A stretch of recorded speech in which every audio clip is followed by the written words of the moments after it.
Hello everyone, welcome back to my geography class. তো automatically আমি আপনাদের সামনে দেখাচ্ছি একটা ইন্ডিয়ার ম্যাপ। সো আপনাদেরকে দেখাচ্ছি ইন্ডিয়ার ম্যাপ। আপনারা দেখুন, সেই ভিডিওটাকে আমি একটু স্পিড মোশনে করে দিয়েছি আপনারা যাতে দেখতে সুবিধা হয়। এবং ম্যাপটা কেমন হয়েছে অবশ্যই লাইক এবং কমেন্ট করবেন, আর কমেন্টে জানাবেন কেমন লেগেছে। এবং এই ধরনের ভিডিও যদি দেখতে চান অবশ্যই লাইক শেয়ার করে আমার নোটিফিকেশান অল করে রাখবেন, যাতে এই ধরনের ভিডিও। এবার দেখো, এবার দেখাচ্ছি চিহ্নিতকরণ, কীভাবে চিহ্নিতকরণ করতে হয়। ধরে নাও সাপোজ তোমাকে আমি বলছি যে বলো তো আমাদের গুজরাট কোন জায়গায় অবস্থিত, তাহলে গুজরাট হচ্ছে কিন্তু এই জায়গায় অবস্থিত। এটা হচ্ছে গুজরাট, এটা হচ্ছে রাজস্থান, ঠিক আছে? এটা রাজস্থান, গুজরাটটা এই জায়গায়, রাজস্থানের উপরে, ঠিক আছে? আর আমাদের পশ্চিমবঙ্গ, এটা হচ্ছে পশ্চিমবঙ্গ। কলকাতা কোন জায়গায়? এই জায়গাটায়, ঠিক আছে? এখানে সুন্দরবন আছে, ঠিক আছে? সুন্দরবন নাম শুনেছো না? হ্যাঁ স্যার, শুনেছি স্যার, বাঘ থাকবে স্যার। ঠিক আছে।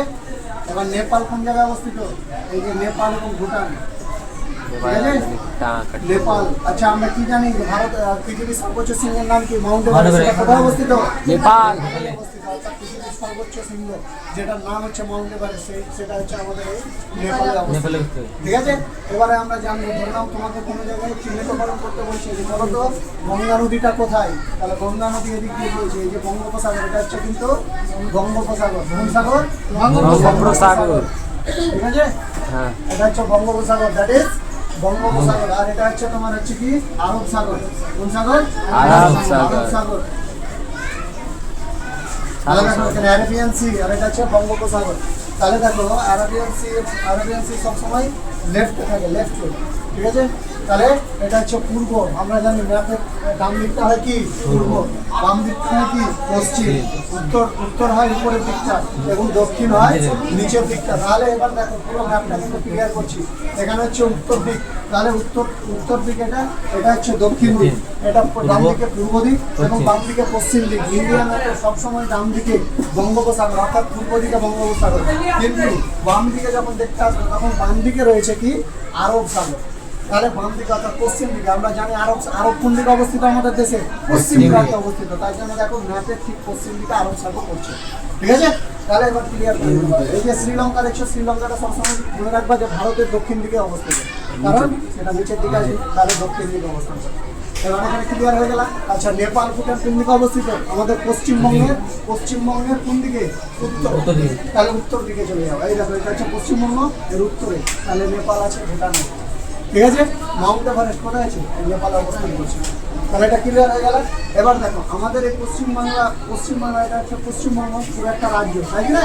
এবার তোমার এমনও আসতে পারে ম্যাপে যে তুমি শহর চিহ্নিতকরণ করো, বা এমনও আসতে পারে যে তুমি ধরে নাও নদী চিহ্নিতকরণ করো। তাহলে আমাদের পৃথিবীর মধ্যে ফেমাস প্লাস আমাদের ভারতের মধ্যে ফেমাস একটি নদী, তার নাম হচ্ছে কি? গঙ্গা রিভার। তাহলে এই গঙ্গা রিভার বা গঙ্গা নদীটা যেহেতু প্রধান নদী, তার জন্য আমি গঙ্গা নদীটা চিহ্নিতকরণ করি। এই দেখো বঙ্গোপসাগরে এসে তার মোহনা, আর কোথায় সৃষ্টি হয়েছে? গোমুখ গুহা থেকে। কোথা থেকে? গঙ্গোত্রী হিমবাহের গোমুখ গুহা থেকে তার উৎস, এবং মোহনা হচ্ছে বঙ্গোপসাগর। তাহলে আমি কি করবো? এখান থেকে যেহেতু বঙ্গোপসাগর এখান থেকে নদীটা সৃষ্টি হচ্ছে, এইভাবে বয়ে গেছে, এইভাবে গিয়ে এটা হচ্ছে কোন নদী? গঙ্গা। তাহলে তুমি গঙ্গা নদী চিহ্নিতকরণ করে দিলাম, ঠিক আছে? এখানে একটা নদী আছে, এখানে একটা নদী আছে, এটা মানুষ, ঠিক আছে?